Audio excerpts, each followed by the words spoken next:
साहब प्रणाम, मैं हूं हिमांशु द्विवेदी और स्वागत है आपका हमारी खास पेशकश चर्चा में। चर्चा के तहत आज हम उस पर बात करेंगे जिस पर आज दिन भर आयोजन होते रहे। देश का कोई हिस्सा नहीं था जो आज इस आयोजन से अछूता रहा हो। कहीं पद यात्रा निकल रही थी, कहीं सेमिनार हो रहे थे, कहीं संगोष्ठी हो रही थी, और देश की राजधानी की तो बात ही क्या कहें। पुराने संसद भवन में दोनों ही सदन मतलब लोकसभा और राज्यसभा का संयुक्त सत्र आयोजित किया गया, जिसे देश की राष्ट्रपति सम्माननीय द्रौपदी मुर्मू के द्वारा संबोधित भी किया गया। इतना सब कुछ क्यों हुआ?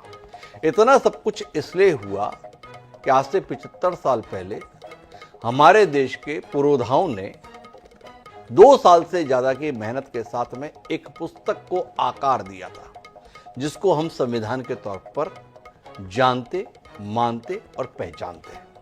वो संविधान आज ही के दिन तैयार हुआ था। 26 नवंबर 1949 वो ऐतिहासिक दिन था जब यह संविधान 2 साल 11 दिन की मेहनत के बाद में तैयार होकर अस्तित्व में आया था। तो 2 साल 11 महीने की तैयारी के साथ में जब ये संविधान अस्तित्व में आया तो उसको अमल में लाए हुए अब 75 साल पूरे होने जा रहे हैं। ये संविधान लागू हुआ था 26 जनवरी 1950 को, जिसे हम गणतंत्र दिवस के रूप में मनाते हैं।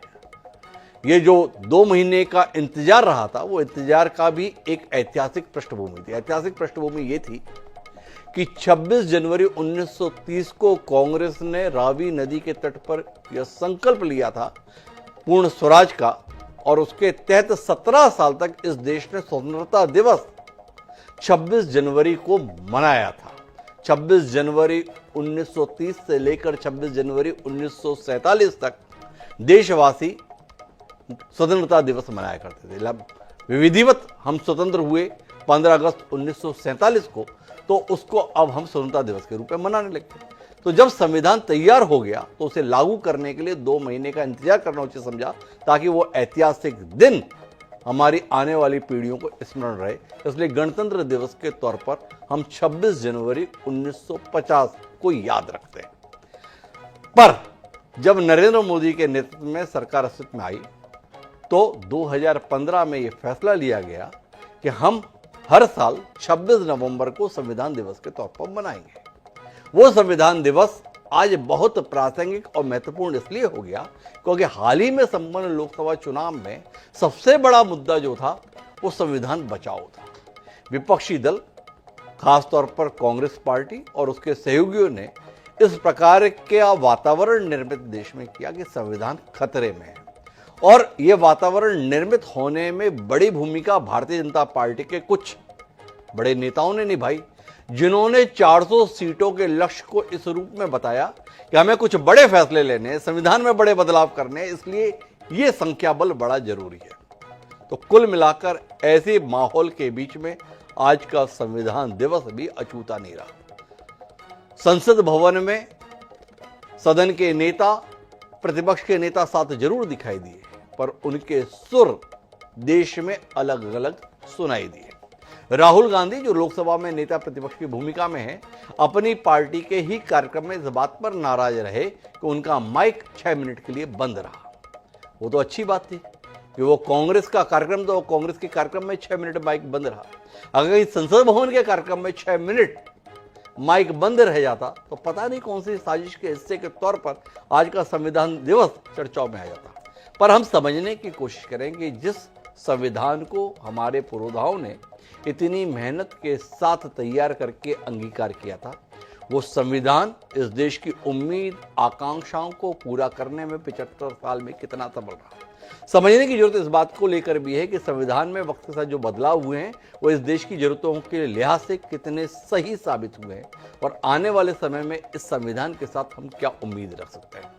एक बौद्धिक चर्चा का हिस्सा बनने के लिए मेरे साथ इस समय 4 खास मेहमान मौजूद हैं। उनसे आपका परिचय कराएं, उससे पहले लेकिन जरूरी है हम जाने आज के विचार सूत्र का। हमारा विचार सूत्र इस संविधान के संदर्भ में महती भूमिका निभाने वाले डॉक्टर भीमराव अंबेडकर का दिया हुआ है। डॉक्टर भीमराव अंबेडकर ने इस संविधान को लेकर कहा था कि हमारा संविधान एक ऐसा दस्तावेज होना चाहिए जो न केवल हमारे देश की स्वतंत्रता और समानता की रक्षा करे, बल्कि देश के लोगों को एक साथ लाने में मदद करे। अर्थात देश एकजुट हो, ये इस संविधान की मूल भावना थी। 75 साल बाद ये सवाल हमारे बीच में खड़ा हुआ है कि क्या हम एकजुट हैं या इस संविधान के आधार पर ही हम बंटने की तैयारी में?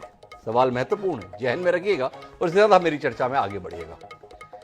हमारे साथ में इस चर्चा का हिस्सा बनने के लिए मौजूद हैं डॉक्टर वीरेंद्र सिंह चौहान, भारतीय जनता पार्टी के कुशाग्र प्रवक्ता हैं, मुखरता के साथ अपनी बात रखते हैं, पूर्व पत्रकार रहे हुए हैं, वो हमारे साथ में कपिल साखला जी हैं। जब भी ऐसे नाजुक विषय होते हैं, कपिल साखला जी हमारी पहली पसंद होते हैं। जाने माने विधिवेत्ता है, वो हमारे साथ हैं। हमारे साथ संविधान विशेषज्ञ के तौर पर मध्य प्रदेश विधानसभा के पूर्व प्रमुख सचिव भगवान दास इसरानी जी भी हैं। कुछ ही देर में हमारे साथ में डॉक्टर अजय उपाध्याय जी भी होंगे, जो राष्ट्रीय प्रवक्ता है कांग्रेस पार्टी के। उनसे भी हम समझने की कोशिश करेंगे।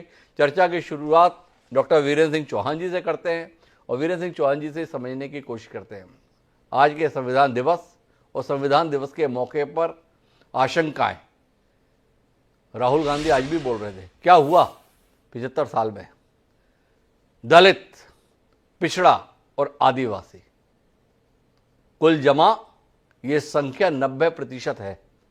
इन 90% लोगों को जगह नहीं है फैसले लेने के संदर्भ में। वीरेंद्र सिंह चौहान जी कितना इत्तेफाक रखते हैं इस दर्द के संदर्भ में और इस सत्य के संदर्भ में तथाकथित। राहुल गांधी कभी कभी यूं लगता है कि बड़े इनोसेंट हैं। राहुल गांधी कभी कभी लगता है कि हरियाणवी में कह दिया करते हैं बावड़े हैं। वो जब कुछ कहते हैं तो अक्सर खुद पर प्रहार कर बैठते हैं। वो अपने मुख से शब्द निकालते हैं डॉक्टर हिमांशु पर हमला करने के लिए, वीरेंद्र सिंह चौहान पर हमला करने के लिए, या देश के प्रधानमंत्री नरेंद्र मोदी पर सवाल खड़ा करने के लिए, भारतीय जनता पार्टी पर मिसाइल दागने के लिए। लेकिन अक्सर उनके द्वारा उठाए जाने वाले ऐसे सवाल जो उनको लिख करके किसी अंकल सैम ने, या वो अनुराग जी ने कहा था संसद में अंकल सोरोस के लिखे हुए होते हैं, कि वो उन पर पलट कर पड़ जाते हैं।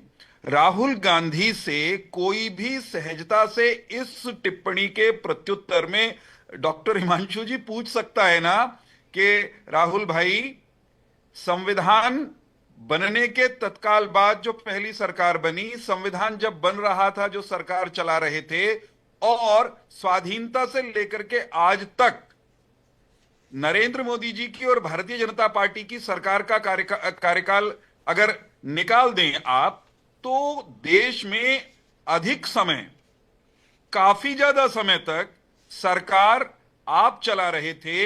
यानी राहुल गांधी के पिताश्री, उनकी दादी श्री, पंडित नेहरू, ये सब सरकार चलाने वाले लोग थे।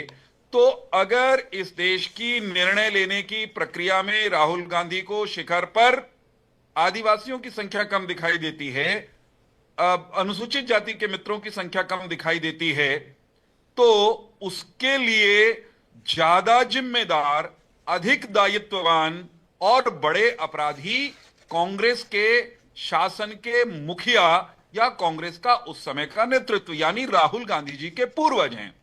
देश में पिछड़ों के आरक्षण का सदन के भीतर, संसद के भीतर आधिकारिक रूप से अपने वक्तव्य में विरोध करने वाले कौन थे?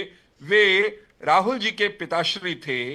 मंडल कमीशन की रिपोर्ट हो या दूसरी ऐसी रिपोर्ट जो देश के पिछड़ों को, गरीबों को आगे बढ़ाने के लिए, उनके लिए संविधान में रास्ता करने की बात करती थी, उन रिपोर्ट्स पर बरसों तक कुंडली मारकर बैठी रही तो कांग्रेस की सरकारें बैठी रही। वो काम समय पर हो गया होता, इन समाजों के पिछड़े वर्गों के लोग वो आगे बढ़े होते, अधिक संख्या में आगे बढ़े होते, और राहुल गांधी को ये सब कहना नहीं पड़ता। मैं जिम्मेदारी के साथ कहता हूं, राहुल गांधी।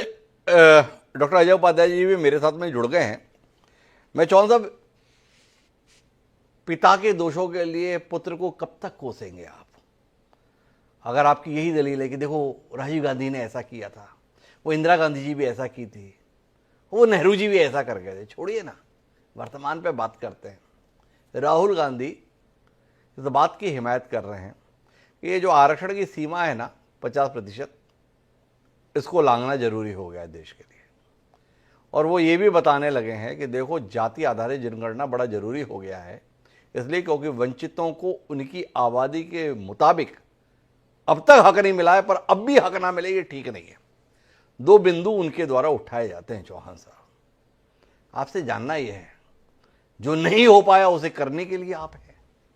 राहुल गांधी के इन दो मुद्दों पर भारतीय जनता पार्टी की दृष्टि क्या है, भारतीय जनता पार्टी क्या महसूस करती है, और संविधान दिवस के मौके पर वंचितों को न्याय दिलाने की प्रतिबद्धता के तहत आप क्या सोचते हैं? 50% की आरक्षण सीमा को लांघना चाहिए? आबादी ज़्यादा है भाई, और ये पहचानना भी चाहिए। कब तक अंग्रेजों के द्वारा बताई गई जनगणना के आधार पर हम हिस्सेदारी करते रहे?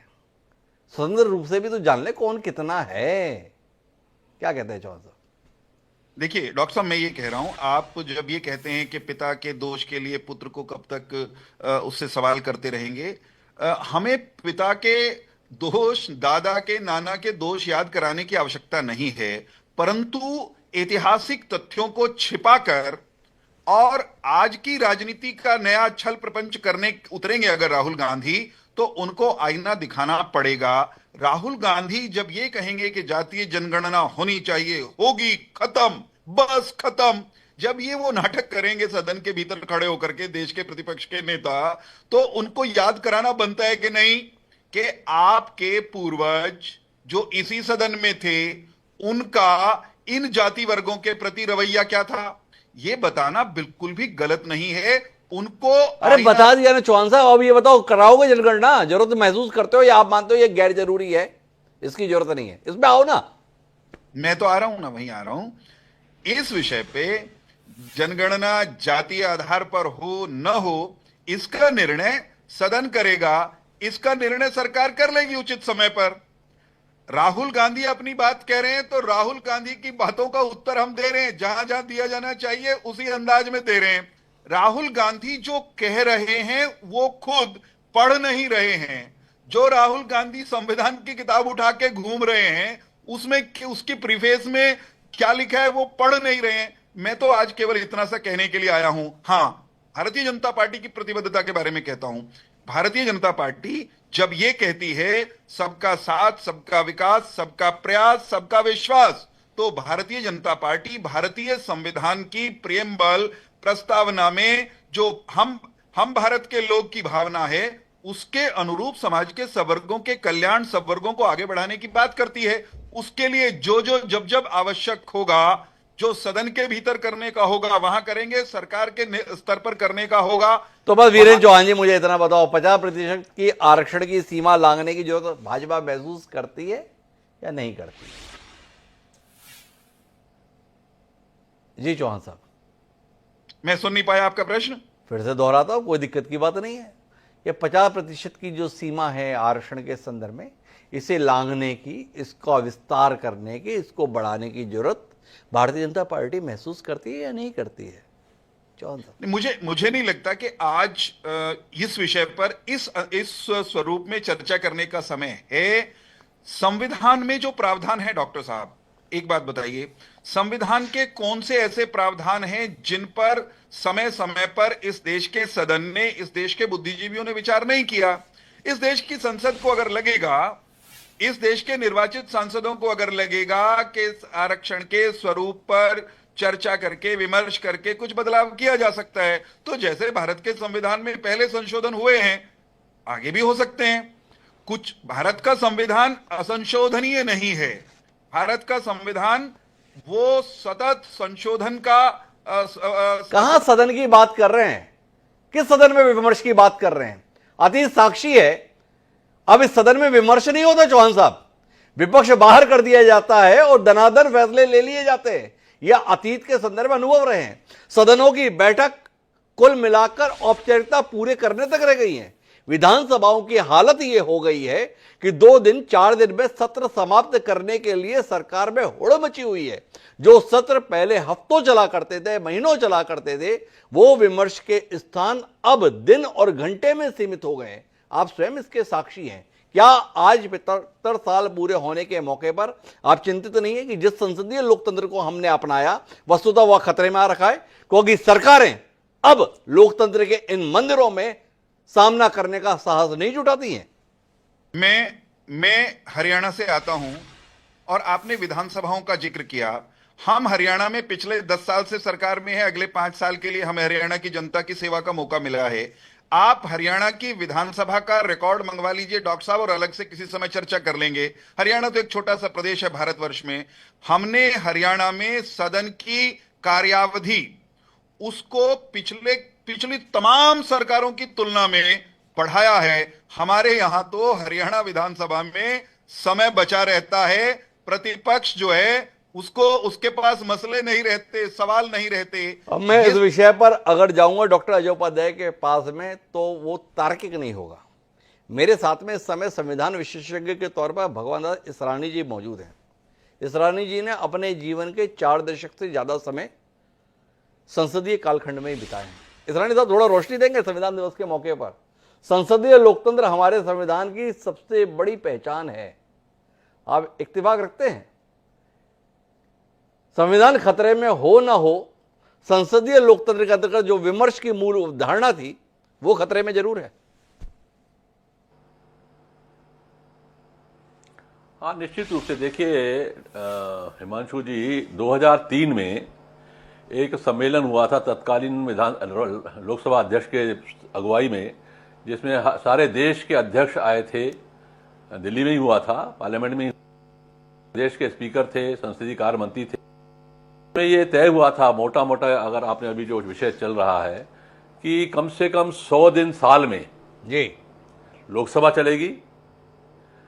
बड़ी विधानसभाएं जैसे मध्य प्रदेश, उत्तर प्रदेश, बिहार, महाराष्ट्र, ये 75 दिन चलेंगी। 75 बैठकें, जी। 75 बैठकों की बात कर रहा हूं मैं। 100 बैठकें, 75 बैठकें। और छोटी विधानसभा जैसे हरियाणा वाली टाइप की अगर अपन कहें, अगर छोटी विधानसभा, तो 60 बैठकें अवश्य होंगी।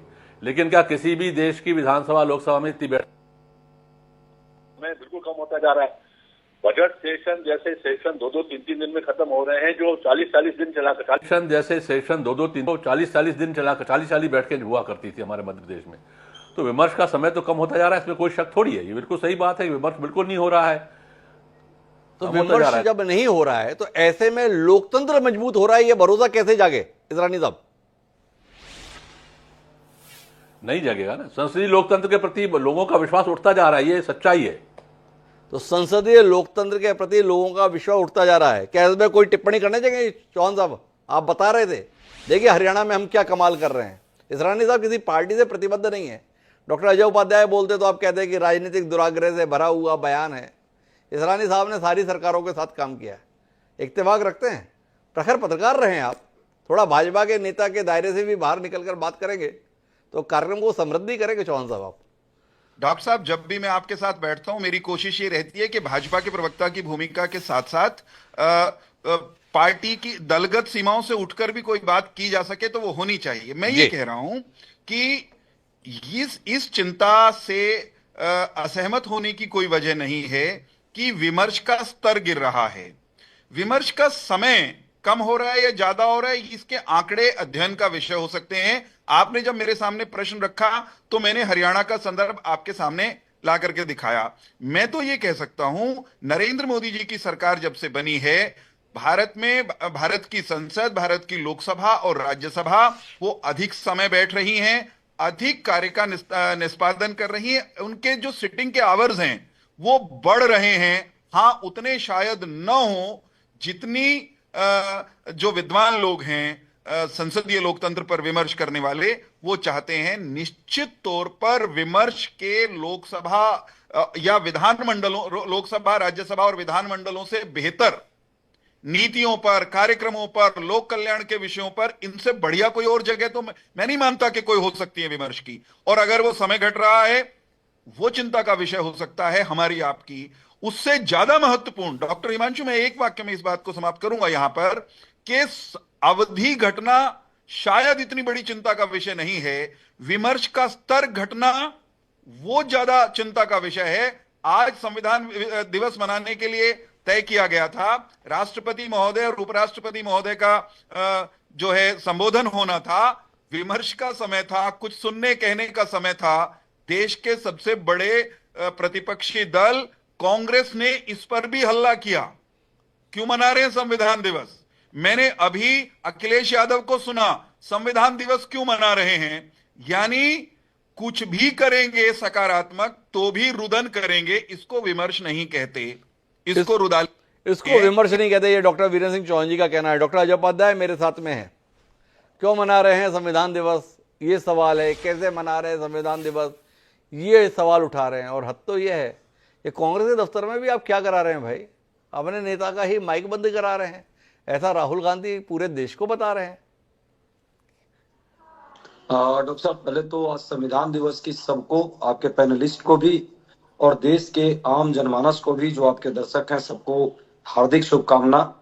बड़ी खुशी है, कम से कम संविधान दिवस को लेकर के भाजपा के हमारे साथी प्रवक्ता बड़े चिंतित हुए, और कम से कम इस तरह से भाजपा के लोग भी इस बार संविधान दिवस को पूरे व्यापक स्तर पर ढोल ढाल के साथ, कीर्तन के साथ इन्होंने मनाने का प्रयास किया। जिस संविधान को एक एक मुद्दों पर देखा जाए तो उसकी धज्जियां उड़ाने का काम निरंतर 10 वर्षों में मोदी जी की सरकार ने किया, चाहे सामाजिक न्याय की बात हो, आर्थिक न्याय की बात हो या राजनीतिक न्याय की बात हो। जब राजनीतिक न्याय की बात करते हैं तो जातीय जनगणना एक प्रमुखता के साथ बात आई, और आपने इसी डिबेट में हमारे साथी प्रवक्ता से चर्चा की और उन्होंने स्पष्ट तौर पे नकार दिया। इसमें इनकी कोई, मैं मानता हूं कि मजबूरी नहीं है, इनके पार्टी का यही लाइन है कि जातीय जनगणना इस देश में नहीं हो सकती, नहीं होना चाहिए। ये तो जनगणना के भी विरोधी हैं, जनगणना ही नहीं कराए अभी तक, कई साल लेट चल रहा है। पर दूसरी बात, आर्थिक असमानता इस देश में एक बड़ी समस्या है, जिस लोकतंत्र की चर्चा हमारे बाकी पैनलिस्ट ने भी की है। लोकतंत्र जीवंत है, जिस तरह प्रगतिशील है, ये प्रगतिशीलता लोकतंत्र की तभी बनी रहेगी जब इस देश में 75 वर्षों के बाद कम से कम लोगों को राजनीतिक न्याय के साथ साथ आर्थिक न्याय बने मिले। आर्थिक न्याय आर्थिक समानता से पैदा होती है, जो संविधान की प्रस्तावना के मूल चरित्र में है। दुख के साथ कहना पड़ रहा है, दिन दूनी रात चौगुनी मोदी जी के मित्रों की संपत्ति एक साथ बढ़ती जा रही है, और आम लोग गरीब से बदतर गरीबी के कारण होते जा रहे हैं। इस पर एक चिंता का कहीं न कहीं सबब सबको दिखता है। क्या भारत के संविधान की मौलिक भावना यही थी, सबको राजनीतिक न्याय मिले और आर्थिक न्याय मिले, ये जरूरी है। 2-3 बातें साथ में जुड़ी हुई है, हमारे साथी प्रवक्ता ने अभी कही, कांग्रेस, संविधान और बाकी चीजें हम संरक्षण के बारे में। मैं कहता हूं भाई, दिया कुमारी हमारे चीफ मिनिस्टर, उप चीफ मिनिस्टर नहीं है। लल्लू जी जो सांसद थे वो कांग्रेस के सांसद नहीं थे। अनंत हेगड़े कांग्रेस के मंत्री नहीं थे। इन सबने संविधान बदलने की बात की और तभी सबको चिंता हुई। ये इन लोगों ने संविधान बदलने की ऑन रिकॉर्ड में चर्चा की, पर ऑफ रिकॉर्ड यदि देखे संविधान की भावना को बदलने का काम तो इन 2 लोगों की सरकार कर रही है, जिसमें हमारे माननीय मोदी जी और उनके साथी सहयोगी, मैं मानता हूं अमित शाह जी। बेचारे भाजपा के लोगों पर तो मुझे खुद तरस आती है। ये लोग तो वाकई लोकतांत्रिक लोग हैं। मैं अटल जी के और अटल जी की टीम को बड़ा सलाम करता हूं। ठीक है, राजनीतिक विमर्श में हमारी मतभिन्नता हो सकती है मुद्दों पर लोकतांत्रिक चरित्र में ये लोग भी आगे बढ़ने का प्रयास करते थे। अब इनके यहाँ लोकतंत्र ही खत्म हो गया। 2 लोगों ने पकड़ ली है, 2 मित्र इनके हैं आर्थिक वाले, वो पूरे देश के आर्थिक तंत्र पर कब्जा कर लिया। आपने देखा अडानी जी का क्या हाल है। अमेरिका की कोर्ट ने उनको फर्जरी के मामले में फ्रॉड घोषित करके जांच आरोप कर दी, पर मोदी जी का मित्र है तो मोदी जी हैं तो मुमकिन है सब। एक है तो सेफ है, मोदी जी सेफ कर रहे हैं अपने मित्र को। ये संविधान की भावना के विपरीत है। आज संविधान दिवस मनाने का सिर्फ महज एक ये मेरा एक सवाल है आपसे, और बहुत विनम्रता के साथ सवाल है डॉक्टर अजय उपाध्याय, ये भारत क्या अमेरिका का गुलाम है क्या? अमेरिका में मामला दर्ज हो गया है तो भारत को क्या करना चाहिए? थर-थर कांप जाना चाहिए। अरे एक भारतीय के संदर्भ में देखो, अमेरिका में मामला दर्ज हो गया। अमेरिका के कानून से चलें हम अपने देश के लोगों के संदर्भ में, अमेरिका के आधार पर फैसला लें हम हिंदुस्तान के अंदर। आप इस बात का समर्थन करते हैं? मतलब हमारी संप्रभुता कुछ है ही नहीं, हमारी देश के तौर पर कोई पहचान नहीं है। हम अगर चलें तो अमेरिका के कानून से चलें, अमेरिका की अदालत के अनुसार चलें, अमेरिका के राजनयिकों के अनुसार चलें। ऐसी हिमायत कर रहे हैं क्या डॉक्टर उपाध्याय आप? अच्छी बात आपने कही है। एकदम वैश्विक कानून तो कोई है नहीं, और वैश्विक स्तर पे इंटरनेशनल कोर्ट ऑफ जस्टिस भी किसी भी राज्य के सोवरेनिटी पर प्रश्न नहीं लगा सकता। हाँ, एक नैतिक मूल्य जरूर अध्यारोपित करता है, जो हमने पढ़ी है और पढ़ाता हूं मैं। पर यह भी सच है कि यदि किसी एक व्यक्ति विशेष के फर्जरी के कारण धोखाधड़ी के कारण, जिसमें अमेरिका की एक कंपनी आरोप लगाती है और भारत की एक ऐसी कंपनी जो पब्लिक डोमेन में आकर के धोखाधड़ी को अंजाम देती है और भारत सरकार के राज्यों के लोगों को पैसे देने के लिए, भ्रष्टाचार करके पैसे कमाने के लिए उस कंपनी के साथ तालमेल करती है, उसका खुलासा होता है, तो वैश्विक स्तर पर एक व्यक्ति के कारण भारत का सम्मान घटता है, भारत के आर्थिक तंत्र पर प्रश्न लगता है। हमारे स्टॉक मार्केट में जो करोड़ों लाखों लोग, 8 करोड़ से ज्यादा लोग इन्वेस्ट कर रहे हैं आज, उनके कहीं ना कहीं भविष्य पर प्रश्न आता है आने वाले भविष्य में, क्योंकि उनको लगता है कि ये जो अयोपाध्याय जी, अपनी दलीलों के संदर्भ में याद रखिएगा, अतीत में ऐसे आरोपों से आपके नेता दागदार रहे हैं। बोफोर्स के संदर्भ में जो खुलासा हुआ था वो भी देश से बाहर ही घोषित हुआ था। क्या आप मानते हैं कि उसके आधार पर राजीव गांधी को तत्काल इस्तीफा दे देना चाहिए था? क्या ऐसे आरोपों के कारण से राजीव गांधी शर्मसार हुए थे? क्या उसके चलते देश शर्मसार हुआ था? क्या आप नहीं मानते हैं? क्या मत उत्साह में देश के दुनिया के अन्य देशों में जो कुछ घटित हो रहा है उससे भारत में फैसले लेने की चेष्टा कर रहे हैं? विषयांतर हो जाएगा, पर आपने दलील इस आधार पर दी कि इस पर भी बात करना जरूरी हो गया। उसके मुद्दे पर यदि किसी पर हुआ था तो राजीव गांधी पर नहीं हुआ था। भारत के प्रधानमंत्री को षड्यंत्र के तहत कोई ना कोई मामला बना था और उस मामले की जांच हुई और जांच में सुप्रीम कोर्ट ने क्लीन चिट उनको दिया। लेकिन ये जो है एक व्यक्ति जिसको बचाने की पूरी व्यवस्था की जा रही है और उस पर जांच कराने में भी सरकार को इतनी कतराना पड़ रहा है और उस व्यक्ति का सरेआम क्लियर आ रहा है कि कैसे भारत सरकार का एक बड़ा व्यक्ति उसको बचा रहा है। यदि कोई ना कोई उसका इंटरेस्ट नहीं है तो क्या इस पर जांच नहीं हो सकती? एक जांच कराने में भी यदि कोई कतरा रहा हो तो इसका क्या अर्थ बनता है? ये तो क्लियर हो गया ना कि हाथी के दांत खाने की ओर है, दिखाने की ओर है। या दूसरा जो कहावत चरितार्थ होता है, सैया भय कोतवाल तो डर काहे का, ये डरता ही नहीं है आदमी।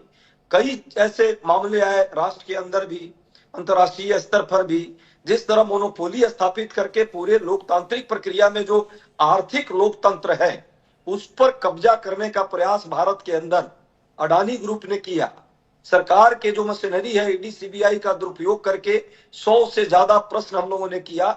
अभी भी हम चाहते हैं जांच हो जाएगी तो कौन सी मोदी जी की संपत्ति जब्त हो जाएगी? भाई मोदी जी तो वैसे भी फकीर है जैसा कि वो कहते हैं, और वैसे भी वो एक पर अकेला भारी है सब पर। तो क्या एक मित्र को बचाने के लिए इस स्तर पर जा रहे हैं? क्यों नहीं जांच होनी चाहिए? लोकतंत्र की भावना के विपरीत है। ये डिक्टेटरशिप इस देश में ऑफिशियली अभी तो नहीं स्थापित हुआ है, तो कम से कम किसी व्यक्ति के पास पर कोई बात आती है जिससे राष्ट्र की प्रतिष्ठा पर कोई प्रश्न आता है, क्यों नहीं जांच होनी चाहिए? मुझे लगता है डॉक्टर वीरेंद्र जी एक पढ़े लिखे विद्वान व्यक्ति हैं, ये आपके पैनलिस्ट हैं। यदि मैं कोई लॉजिकल बात कर रहा हूं जांच करने के लिए, ये भी नहीं कर रहा हूं कि अजय उपाध्याय और हिमांशु द्विवेदी जी को उसमें इन्वॉल्व कर लीजिए। एक प्रक्रिया है, या तो सिटिंग जज के अंडर में हो जाए या ज्वाइंट पार्लियामेंट्री कमेटी कर ले जिसमें भाजपा के वीरेंद्र जी के भी साथी होंगे। इसमें मोदी जी को क्या आपत्ति है? अडानी को बचाने के लिए पूरे राष्ट्र की प्रतिष्ठा को क्यों दांव पर लगाया जाना चाहिए? और इसके लिए बाकी हमारे देश के आर्थिक तंत्र पर क्यों प्रश्न आना चाहिए? मुझे तो ये सोचकर भी हास्यास्पद भी लगता है, चिंता भी होती है और तरस भी आती है इस सरकार पर। तो कुल मिलाकर संविधान दिवस के मौके पर चर्चा में आप अडानी के भविष्य को लेकर बहुत चिंतित थे, कुछ संविधान को लेकर भी आपकी चिंताएं हैं। मेरा सवाल था 6 मिनट के लिए माइक बंद हो गया था राहुल गांधी का, इसमें किसका हाथ था? डॉक्टर साहब, अडानी जो है इस देश के पूरे लोकतंत्र को किसी दिन पिंजड़े में जकड़ लेगा। जिस तरह से चल रहा है ये देश, ये सिर्फ आर्थिक तंत्र पर कब्जा नहीं है, आर्थिक तंत्र के साथ साथ सरकारों को बदलने के लिए, जिस तरह अन्य राज्यों में सरकारों को गिराने के लिए बड़े बड़े पैसे का जब क्लियर हो गया कि सरकार परचेजिंग जो एग्रीमेंट है उसमें घुसखोरी की जा रही है और इस तरह से पॉलिसी को डिसाइड किया जा रहा है, तो सरकार भी बदलने के लिए काम किया जा रहा है। फिर लोकतंत्र में जनता के बहुमत का, मत का क्या मतलब रह जाएगा? कहीं ना कहीं लोकतंत्र पर ये संकट आने वाला है और ये क्राइसिस ऑफ डेमोक्रेसी की बात है। ये दूरगामी अहित होगा इस देश का और भारत के संविधान पर भी प्रश्न आएगा यदि भारत मोनोपोली की तरफ बढ़ेगा। किसी भी रूप का मोनोपोली हो, चाहे वो राजनीतिक मोनोपोली हो, आर्थिक मोनोपोली हो या सामाजिक मोनोपोली हो, सामाजिक स्तर पर भी हम जातीय जनगणना की क्यों बात करते हैं, जिस पर आज एक बड़ा आपने चर्चा का आज केंद्र लिया है और अच्छा लगा मुझे। ये विमर्श का केंद्र होना चाहिए। मैं कहता हूं कि यदि हम जातीय जनगणना करा लेते हैं, इससे कोई आपत्ति नहीं है, सबको पता है जनसंख्या में आप के मूल सवाल अनुपात से में। इतना बचने की कोशिश क्यों कर रहे हैं डॉक्टर अजय उपाध्याय? बार बार सवाल कर रहा हूं, कांग्रेस के कार्यक्रम में राहुल गांधी का माइक 6 मिनट के लिए बंद क्यों हुआ? क्यों राहुल गांधी को बोलना पड़ा कि मैं जब जब बोलने के लिए खड़ा होऊंगा माइक बंद होगा, लेकिन मैं खड़ा रहूंगा? संसद के अंतर्गत तो इसके संदर्भ में सभापति पर आपके सवाल रहते थे। तो ये कांग्रेस के अंदर कौन है जो राहुल गांधी को बोलने नहीं देना चाहता? वो कौन लोग हैं जिन्होंने राहुल गांधी का माइक बंद कर दिया? इस तक पहुंचे कि नहीं पहुंचे? मैं बड़े व्यापक स्तर पर बात करना चाहता हूं। इस देश में कांग्रेस पार्टी, राहुल गांधी, भाजपा या भाजपा का कोई नेता, ये बहुत बड़ा मुद्दा नहीं है। देश रहेगा, हम सब रहेंगे और देश का रहना जरूरी है। देश रहेगा और देश चलेगा भारत के संविधान से। संवैधानिक मर्यादाएं और कुछ लोक परंपराएं हैं, उसका ख्याल सबको रखना चाहिए। राहुल गांधी जी ने जिस संदर्भ में कहा है, वो उस संदर्भ को आप भी समझते हैं और हम भी समझते हैं। लोकसभा में जिस तरह उनके माइक को हमेशा म्यूट किया जाता रहा, उनकी आवाज जो है, जो जनमानस की आवाज थी, सड़क से संसद तक जो आवाज उठाते रहे हैं, चाहे बेरोजगारी के मुद्दे को लेकर, महंगाई के मुद्दे को लेकर, या वही जो आय के असमानता जो बढ़ रहा है देश में, इन मुद्दों पर, महिला के को लेकर के या मणिपुर के इशू को लेकर, उन मुद्दों पर यदि लोकतंत्र में चर्चा नहीं होगी, विमर्श नहीं होगा, वाद विवाद और संवाद की प्रक्रिया जारी नहीं रहेगी, तो लोकतंत्र किस बात का है? लोकतंत्र का मतलब ही है असहमतियों में सहमति पैदा तो करना। डॉक्टर अजय उपाध्याय मुझे आज भी इस बात का जवाब देने के लिए तैयार नहीं है कि संसद में तो राहुल गांधी को सभापति नहीं बोलने दे रहे थे, भाजपा के इशारे पर नहीं बोलने दे रहे थे, मोदी जी के इशारे पर नहीं बोलने दे रहे थे, पर कांग्रेस के कार्यक्रम में भी राहुल गांधी को नहीं बोलने दिया जा रहा है। ये किसके इशारे पर हो रहा है? ये प्रश्न अनुत्तरित रह जा रहा है। डॉक्टर अजय उपाध्याय, अगर रोशनी देते तो संविधान बचे ना बचे, कब तक राहुल गांधी के संदर्भ में उनका सम्मान तो बचे। ये प्रतीकात्मक उन्होंने बोला है और सही बात है कि इस बहाने आपने इस चीज को चर्चा में लाया। किस तरह पार्लियामेंट के अंदर उनके माइक को म्यूट किया जाता रहा।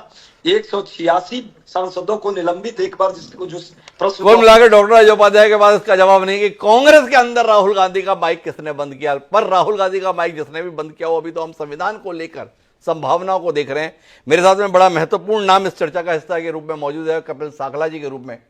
कपिल साकला जी, 75 साल के बाद ये विवेचन करना तो जरूरी हो जाता है कि जिन उद्देश्यों की पूर्ति को जहन में रखकर संविधान अस्तित्व में आया था, हम कहां तक पहुंचे।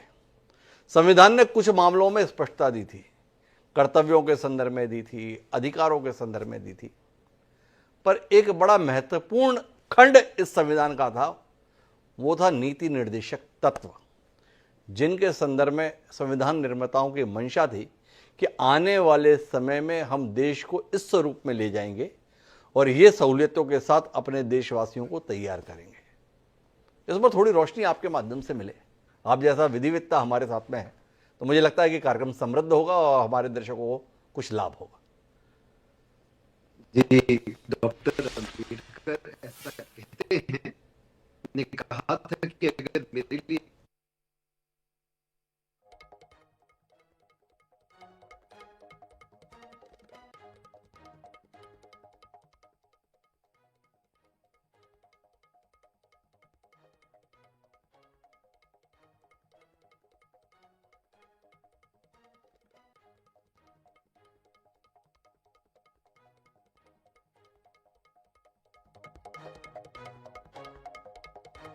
से हम समझने की कोशिश कर रहे हैं कि जो इस संविधान के अंतर्गत व्यवस्था दी गई थी नीति निर्देशक तत्व की, उन उद्देश्यों की पूर्ति में हम कहां तक पहुंचे। पंचायती राज व्यवस्था भी इसी निर्देशक तत्व का हिस्सा था, जिसे 1992 में कानून के रूप में हम अंगीकार कर पाए। पर इसके अलावा भी और कई प्रावधान ऐसे थे संविधान के अंतर्गत, जिसके अंतर्गत संविधान निर्माताओं की मंशा थी कि इसे हमारे देश के अंदर व्यवस्था का हिस्सा बनना चाहिए। उसे हम समझने की कोशिश कर रहे हैं। तकनीकी रूप से हमें कुछ दिक्कत जारी है, लेकिन तब तक मैं बात जारी रखता हूं। हमारे साथ में भगवंत दास इसरानी साहब जुड़े हुए हैं, उनसे हम बात कर रहे थे विमर्श को लेकर, सदन की बैठकों को लेकर। वीर सिंह चौहान जी इस बात से तो बहुत सहमत नहीं हो पा रहे थे कि अवधि घट रही है, उससे ज्यादा वो इस बात पर चिंतित थे और इस बात को लेकर परेशान थे कि जितने भी समय विमर्श हो रहा है उसमें स्तर नहीं रह रहा है। इस पर कुछ कहेंगे इसरानी साहब? नहीं, दोनों तरफ से गिरावट है साहब, स्तर भी गिर रहा है और बैठकों की संख्या भी घट रही है, समय भी घट रहा है और उसका स्तर भी घट रहा है, दोनों तरीके से है। तो इसमें ये चिंता की बात तो है ही है। अब और ये बात मैंने कहा कि भाई ये तो लोकसभा अध्यक्ष की अध्यक्षता में एक बहुत बड़ा सम्मेलन हुआ था और राष्ट्रीय स्तर पर सहमति बनी थी। उसका क्या आप नहीं मानते हैं इसरानी साहब कि संविधान के अंतर्गत 3 स्तंभ बताए गए, एक न्यायपालिका, एक कार्यपालिका और एक विधायिका? क्या आपको नहीं लगता है कि वक्त गुजरने के साथ कार्यपालिका बाकी 2 स्तंभों पर हावी होने की कोशिश कर रही है और इसलिए इस लोकतंत्र के मंदिर पर स्थायित्व को लेकर कहीं ना कोई खतरा मंडरा रहा है? क्या आपको नहीं लगता है कि सरकारें अब उन जगहों के से सामना करने से बचने की कोशिश करती हैं जहां पर उनकी जवाबदेही को लेकर सवाल उठ सकते हैं? क्या कहते हैं आप? बिल्कुल सच है, बिल्कुल 100% सच है। सरकार पूरी तरीके से हावी है। सत्र बुलाना और सत्र में चर्चा होने देना, दोनों दायित्व सरकार के हैं कि सत्र बुलाइए, पूरी अवधि के लिए बुलाइए, पूरी अवधि चले, ये सत्ता पक्ष का दायित्व है। लेकिन न तो सत्र पूरी अवधि के लिए चल रहे हैं, कितनी अवधि के लिए बुलाया जाए ये कैबिनेट तय करता है, स्पीकर अलग वो हो नहीं सकते। दिक्कत यह है कि स्पीकर ये है, वो पार्टी के या मुख्यमंत्री का जो औरा है उससे वो दूर जा ही नहीं पा रहा है, ये बिल्कुल सत्य है। तो जब कैबिनेट पूरा अवधि तय कर रही है, कैबिनेट ये तय कर रहा है कि चर्चा किस पे हो या न हो, स्पीकर उससे अलग हो नहीं सकता है, तो फिर ये इसको आपको नहीं लगता इसरानी साहब कि हमारे संविधान निर्माता इस मामले में कहीं ना कहीं चूक कर गए? उन्होंने विधायिका, कार्यपालिका और न्यायपालिका की अपनी अपनी सीमाएं तय की थी, पर विधायिका को बहुत अधिक कार्यपालिका पर निर्भर कर दिया। सत्र बुलाना ना बुलाना और कितनी देर तक चलाना, यह वस्तुतः कार्यपालिका के अधिकार क्षेत्र में, और इसलिए विधायिका उस दायित्व को 75 साल बाद निभाती नहीं दिख रही है जिसकी उम्मीद संविधान निर्माताओं को थी। देखिए हिमांशु जी, कई मामलों में जो हमारा संविधान है वो साइलेंट है और साइलेंट होने का ही दुरुपयोग या सदुपयोग सरकारें कर रही हैं। देखिए सत्र की, अब जैसे हमने बताया कि बैठकों की संख्या उन्होंने एक बड़े सम्मेलन तय हुई, लेकिन हमारा संविधान कहता है से 6 महीने की अवधि के बीच में, उससे ज्यादा अवधि नहीं होना चाहिए। तो 3 सत्र होते हैं जनरली सभी जगह, लेकिन कितनी अवधि के लिए होना चाहिए संविधान में नहीं दिया गया है। अब सरकारें ही संविधान में संशोधन लाती हैं। अब सरकार अगर संविधान में संशोधन लेके आ जाए, जैसे सहमति बनी है कि भाई 60 बैठ के छोटे स्टेट में हो, 75 बैठ के थोड़े बड़े स्टेट में हो और 100 बैठ के लोकसभा में हो या राज्यसभा में हो या पार्लियामेंट में हो, तो ये संविधान संशोधन करें। लेकिन वो नहीं करेंगे क्योंकि अब वो चर्चा से बचना चाहती है। तो वो चर्चाओं से बचना चाहती है, इस पर हम बात करेंगे चौहान साहब से, लेकिन उससे पहले मैं एक बार फिर कोशिश करता हूं कपिल साकला साहब से जोड़ने की। साकला साहब, मेरी आवाज सुन पा रहे हैं?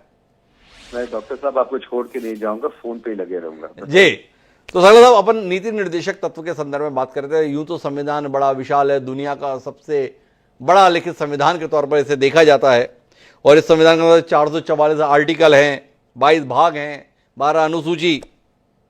इस भाग 4 में आर्टिकल 36 से 51 पे मैं आपसे बात करना चाहता हूं। नीति निर्देशक तत्व, बतौर विधिवेत्ता आप किस नतीजे पर हैं? यह केवल एक शोकेस है जिसके प्रति सरकारों की प्रतिबद्धता नहीं है, या आपको लगता है कि हम जिस दिशा में चल रहे हैं एक न एक दिन इन लक्ष्यों को प्राप्त करने में हम सफल रहेंगे? डॉक्टर साहब, बड़ी मुश्किल से आपको पकड़ा हूं, 2 मिनट लूंगा जी। देखिए, जो हमारा जो कॉन्स्टिट्यूशन है ना, वो सही मायने में दुनिया के सबसे दुरुस्त कॉन्स्टिट्यूशंस में से है जी। उसमें इतने अटैक हुए हैं कि आप सोच भी नहीं सकते। इतनी अमेंडमेंट्स करने की कोशिश करी गई हैं जो कि फेल भी हुई हैं। आपको मालूम है कि इमरजेंसी में क्या हुआ था, आपको मालूम है कि फंडामेंटल राइट्स को किस तरह से खत्म करने की कोशिश करी गई थी। हमें ये भी मालूम है कि उसके बाद काफी सारी जजमेंट्स हुई थी। लास्ट में केशवानंद भारती जजमेंट हुई थी जहाँ पे basic structure of the constitution माना गया था कि एक कॉन्स्टिट्यूशन का सोल है और एक कॉन्स्टिट्यूशन की बॉडी है और आप सोल के साथ नहीं खेल सकते। जी इंटरेस्टिंग बात है कि वो जो फंडामेंटल राइट्स हैं जिनको आप सोल ऑफ कॉन्स्टिट्यूशन मानते हो, वो डॉक्टर अंबेडकर ने खुद लिखे थे और अपनी काफी सारी जजमेंट्स और अपने काफी सारी स्पीचेस का उन्होंने मंथन करके उसको बनाया था।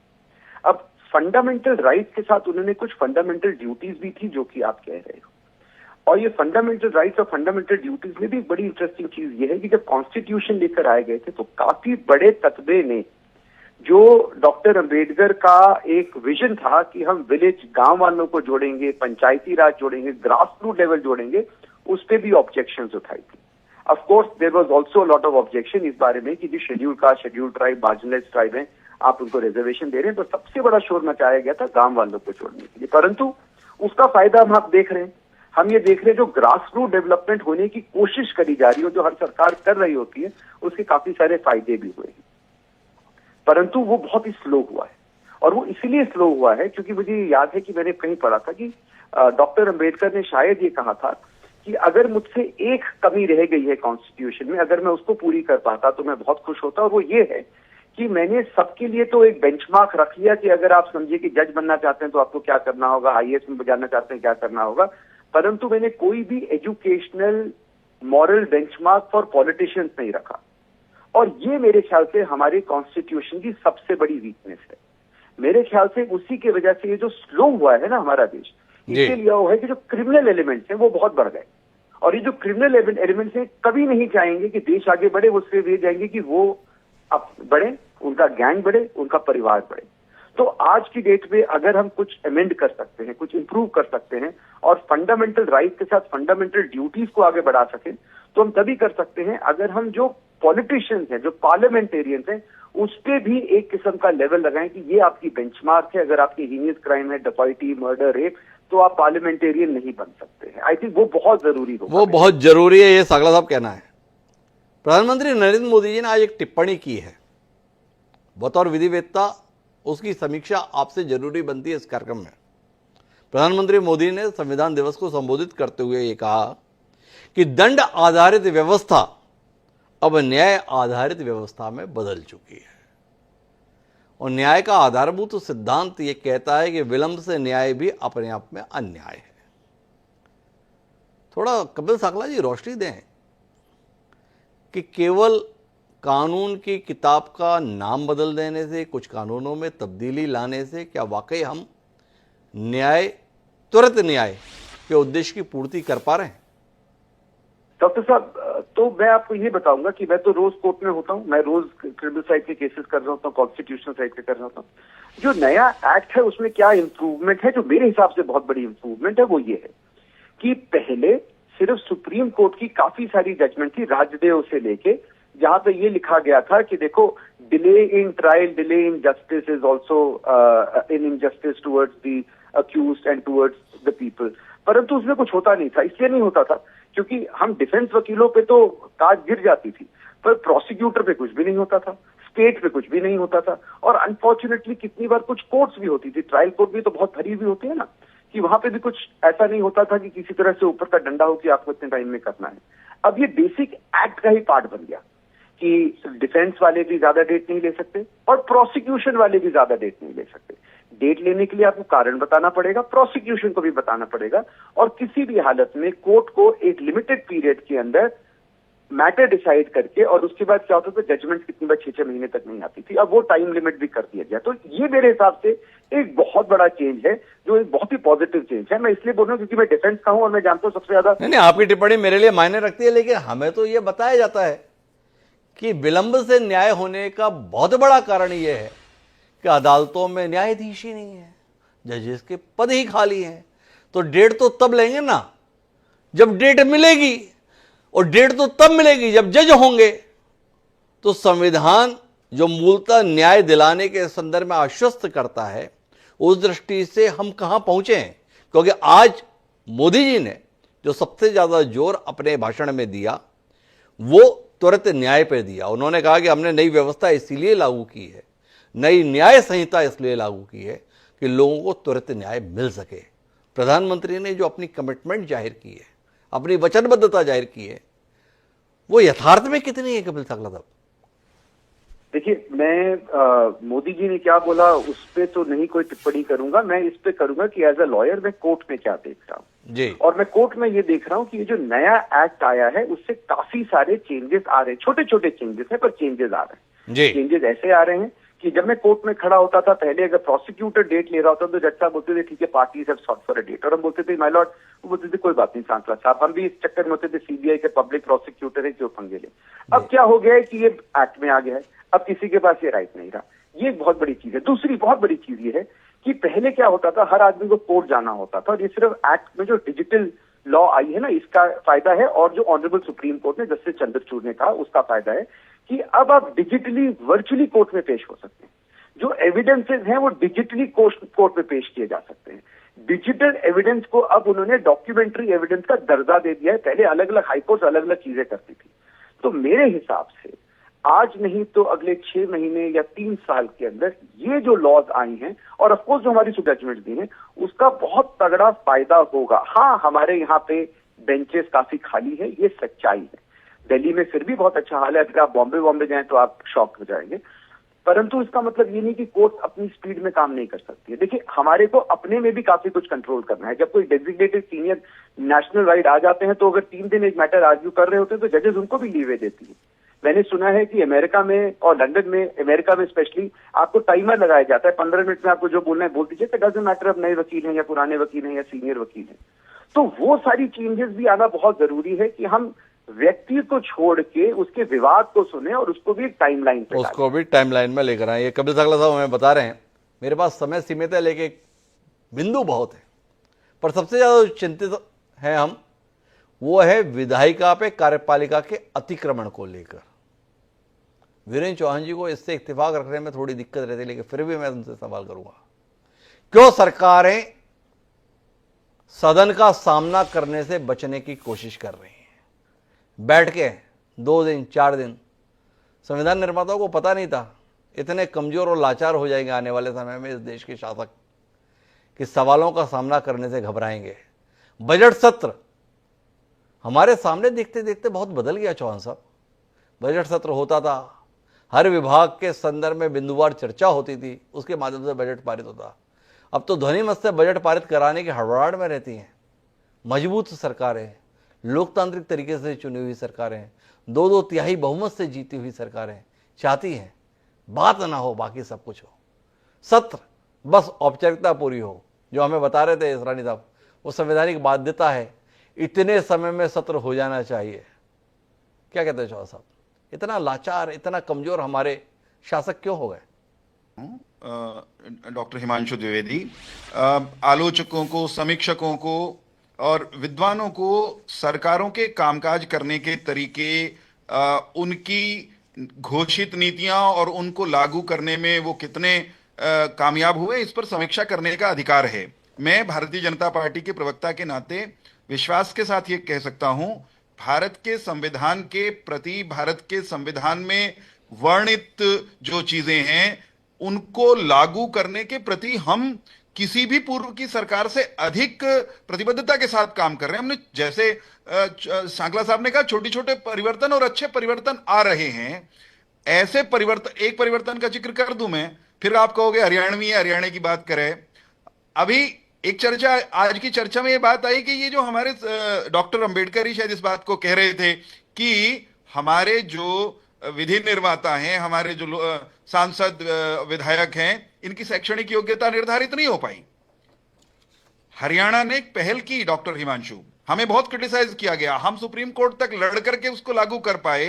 हरियाणा में राज्य के रूप में हमारे हाथ में जो करने का था, हमने पंचायती राज और स्थानीय निकाय में जो प्रत्याशी होंगे उनकी एक न्यूनतम शैक्षणिक योग्यता का स्तर निर्धारित करने का साहसपूर्ण काम किया और प्रतिपक्ष के घनघोर विरोध के बावजूद किया। सुप्रीम कोर्ट तक लड़ करके हमने उसमें कामयाबी हासिल करी। मैं ये कहता हूं, हम चीजों को दुरुस्त करने की दिशा में बढ़ रहे हैं। सवाल मुझे ये करना है अंतिम चरण में आपकी डिबेट के, कि जो लोग हम पर संविधान को लेकर के सवाल उठाने वाले हैं, क्या वे कभी अपने गिरेबान के भीतर झांकते हैं? संविधान के सवाल पर, संविधान को लेकर के जो लोग भारतीय जनता पार्टी, नरेंद्र मोदी या हमारी सरकार पर सवाल उठाते हैं, उन्हें आपातकाल भी याद करना चाहिए। और आज याद कराना जरूरी है।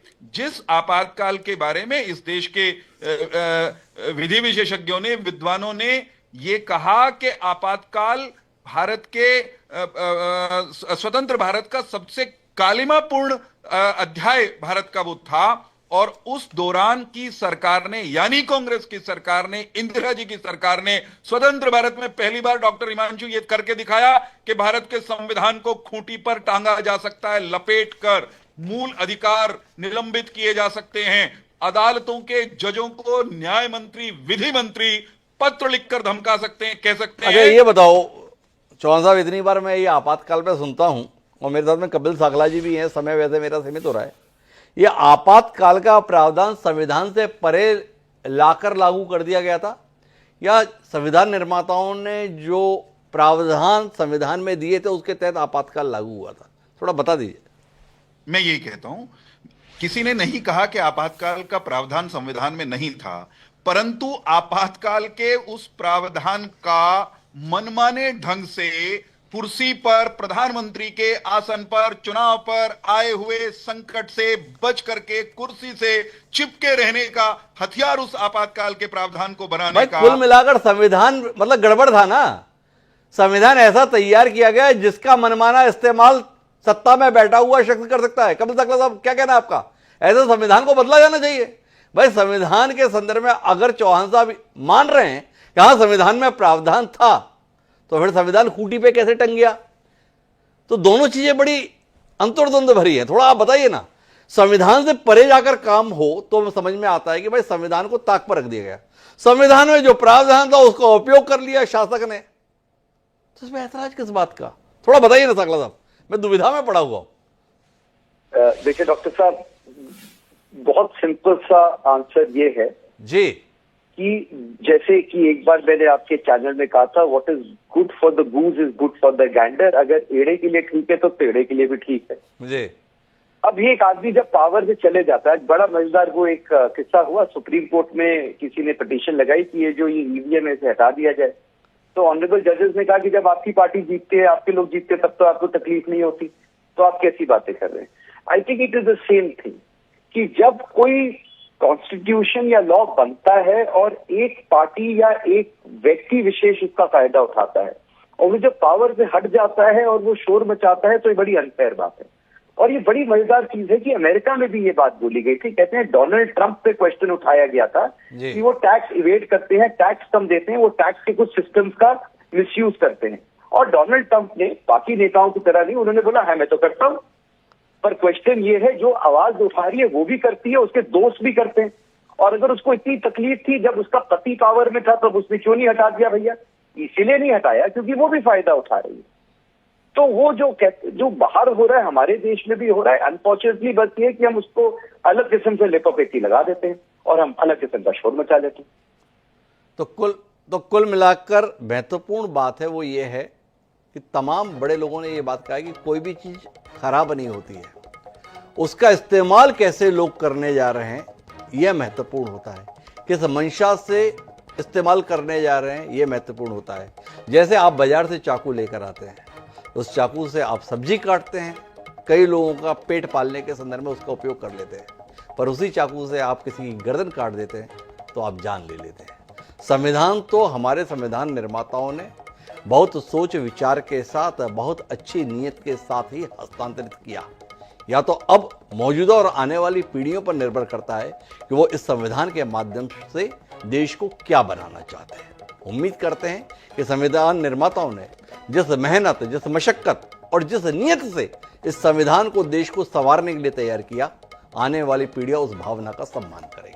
आप सभी मेहमानों का बहुत बहुत धन्यवाद हमारे साथ इस चर्चा का हिस्सा बनने के लिए। समय अब आज के शेर का, तो उम्मीदों को समर्पित हमारा आज का शेर है। कुल मिला के इसकी भावना को समझिएगा। हमारा शेर ये कहता है कि शाखें रही तो फूल भी पत्ते भी आएंगे। शाखें रही तो फूल भी पत्ते भी आएंगे। दिन अगर बुरे हैं तो अच्छे भी आएंगे। आशय ये कि सबसे पहले देश रहना चाहिए। अगर देश रहेगा तो सब कुछ अच्छा होगा। तो हर देशवासी की जिम्मेदारी बनती है कि वो इस संविधान के प्रति आस्था रखे, इस देश के प्रति सम्मान रखे, इस देश के प्रति स्नेह रहे, क्योंकि अगर देश रहेगा तो हम सब भी रहेंगे और आने वाली पीढ़ियां भी रहेंगी। इस अपेक्षा के साथ अब मुझे दी इजाजत, कल फिर मिलेंगे नए विषय के साथ, तब तक के लिए सदा बड़ा।